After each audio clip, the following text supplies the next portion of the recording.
معزز ناظرین و سامعین کرام، السلام علیکم ورحمۃ اللہ وبرکاتہ۔ حضرت اسحاق غنویہ رضی اللہ عنہا مکہ مکرمہ کی رہنے والی تھیں اور یہ جلیل القدر خاتون اچھے خاندان سے تعلق رکھتی تھیں۔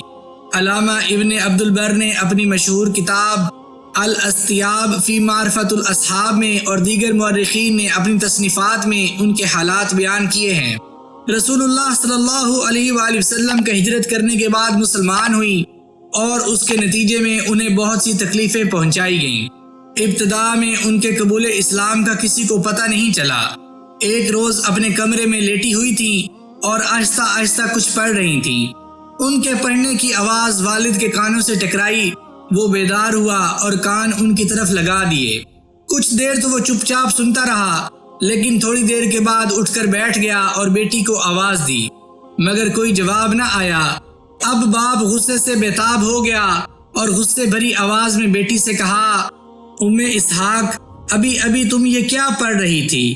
کیا وہی جو محمد پڑھا کرتے تھے اور جس کی پاداش میں انہیں اپنے آبائی وطن اور خاندانی مکانات سے نکلنا پڑا؟ تم نہیں جانتی کہ انہیں اور ان کے ساتھیوں کو اس کے نتیجے کس درجہ خوفناک نتائج بھگتنا پڑے ہیں۔ انہیں اپنی جائیدادوں سے دستکش ہونا پڑا اور اپنے عزیز رشتہ داروں سے جدائی اختیار کرنا پڑی اور دوسری جگہ جا کر پناہ لینا پڑی۔ تم اس کی تابع داری کر کے مجھے بدنام کرنا چاہتی ہو۔ اگر تم اس سے باز نہ آئیں اور محمد کی اطاعت سے کنارہ کشی اختیار نہ کی تو میری برادری اور اہل شہر مجھے رسوا کریں گے۔ باپ نے سلسلہ کلام جاری رکھا مگر بیٹی بالکل خاموش رہی۔ باپ نے یہ سمجھ کر کہ بیٹی نافرمانی کی مرتکب ہو رہی ہے اور میری بات کو نظر انداز کر رہی ہے، مزید ناراضگی کا اظہار کیا اور کہا، یاد رکھو میں برادری میں ذلیل نہیں ہو سکتا۔ میں ایک غیرت مند آدمی ہوں اور لوگوں میں مجھے عزت کی نظر سے دیکھا جاتا ہے۔ آج تک کسی معاملے میں کسی کو مجھ سے شکایت کا موقع نہیں ملا۔ میں نے جن اصولوں کو اپنایا ہے انہیں کبھی چھوڑ نہیں سکتا۔ آج تم میری عزت خاک میں ملا رہی ہو اور شہرت کو داغدار کر رہی ہو۔ بہتر یہ ہے کہ اس نئے دین کو، جس کا ہمارے آباء و اجداد کے دین اور طرز عمل سے کوئی تعلق نہیں، چھوڑ دو، ورنہ میں تمہیں سنگین سزا دوں گا اور ایسی اذیتیں پہنچاؤں گا جن کا تم تصور بھی نہیں کر سکتی۔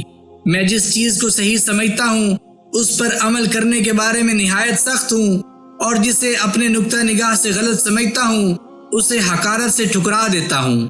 اپنے آباء و اجداد کے دین کی روشنی میں میرے کچھ اصول ہیں جو میں نے اختیار کر رکھے ہیں۔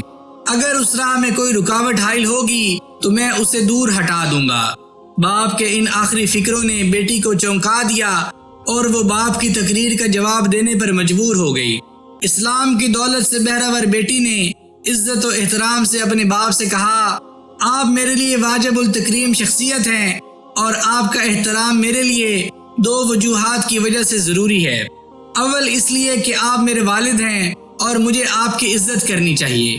دوم اس لیے کہ میرے مذہب اسلام کا یہ حکم ہے کہ ماں باپ کی ہر حال میں عزت کی جائے اور کسی صورت میں ان کے احترام کے تقاضوں کو نظر انداز نہ کیا جائے۔ یہ عزت و احترام ہی کے تقاضے تھے جو مجھے مجبور کرتے تھے کہ میں زبان کو حرکت نہ دوں اور خاموشی سے آپ کی بات سنتی رہوں۔ اب بھی آپ کی عزت کرتی ہوں اور کرتی رہوں گی، لیکن اس کے ساتھ ساتھ یہ بھی ضروری سمجھتی ہوں کہ صحیح آواز آپ کے کانوں تک پہنچا دوں اور میں اپنے فرائض کی ادائیگی میں کوتاہی کی مرتکب نہ قرار پاؤں۔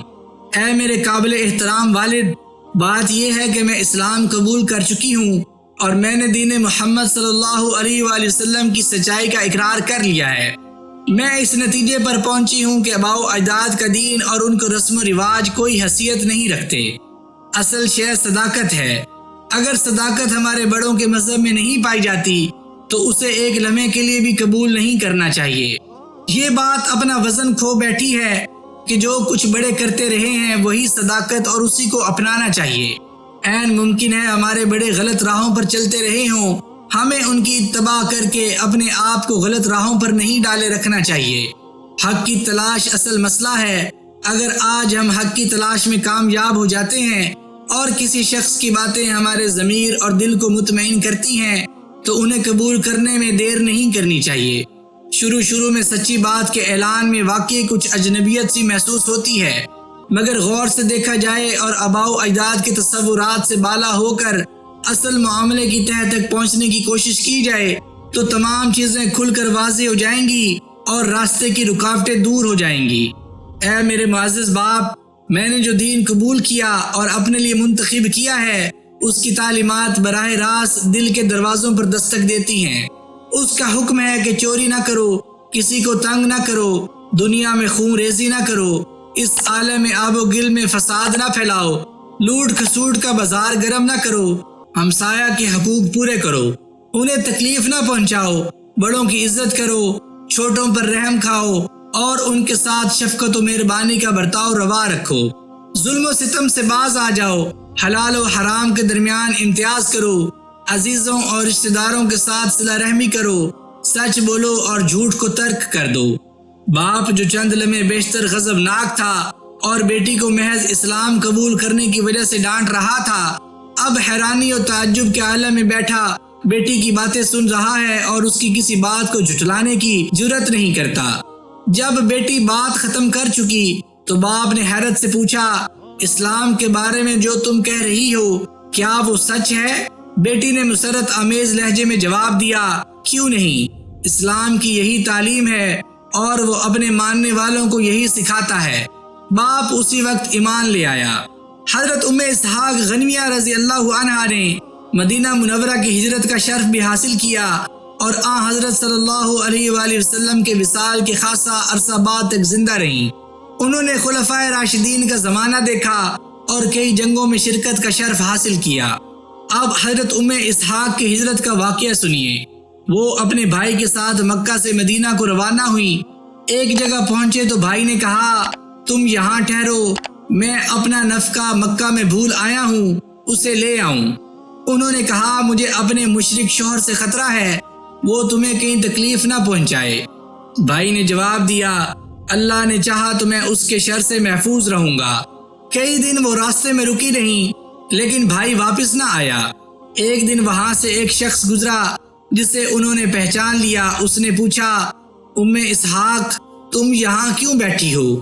جواب دیا، اپنے بھائی کے انتظار میں بیٹھی ہوں جو کئی دن سے مکہ گیا ہے، واپس نہیں آیا۔ اس نے کہا، تیرے بھائی کو تیرے شوہر نے قتل کر دیا ہے۔ یہ سن کر ام اسحاق کو سخت افسوس ہوا۔ وہاں سے چلیں اور نہایت تکلیف کے ساتھ مدینہ منورہ پہنچی۔ مسجد نبوی میں گئیں تو نبی صلی اللہ علیہ وآلہ وسلم وضو کر رہے تھے۔ روتے ہوئے آپ کو بھائی کے قتل کی اطلاع دی۔ آپ نے سن کر پانی کا چلو بھرا اور ان کے چہرے پر چھڑک دیا۔ آگے حضرت ام حکیم بیان کرتی ہیں کہ اس واقعے کے بعد حضرت ام اسحاق کو ایسی تسکین حاصل ہوئی کہ ان پر کوئی بڑی سے بڑی مصیبت بھی آ پڑتی تو روتی نہیں تھیں، اللہ انہیں صبر دیتا تھا۔ معزز ناظرین و سامعین کرام، میں امید کرتا ہوں کہ سیرت صحابیات کی سیریز میں آج پیش کی جانے والی ویڈیو آپ کو ضرور پسند آئی ہوگی۔ اگر آپ کو اس چینل پر پیش کی جانے والی ویڈیوز پسند آ رہی ہوں تو اس چینل کو لائک، شیئر اور سبسکرائب ضرور کر دیجیے گا اور ساتھ دیے گئے بیل کے آئیکن کو بھی دبا دیجیے تاکہ آگے آنے والی ویڈیوز آپ تک پہنچتی رہیں۔ مجھے اپنی دعاؤں میں یاد رکھیے گا۔ جزاک اللہ۔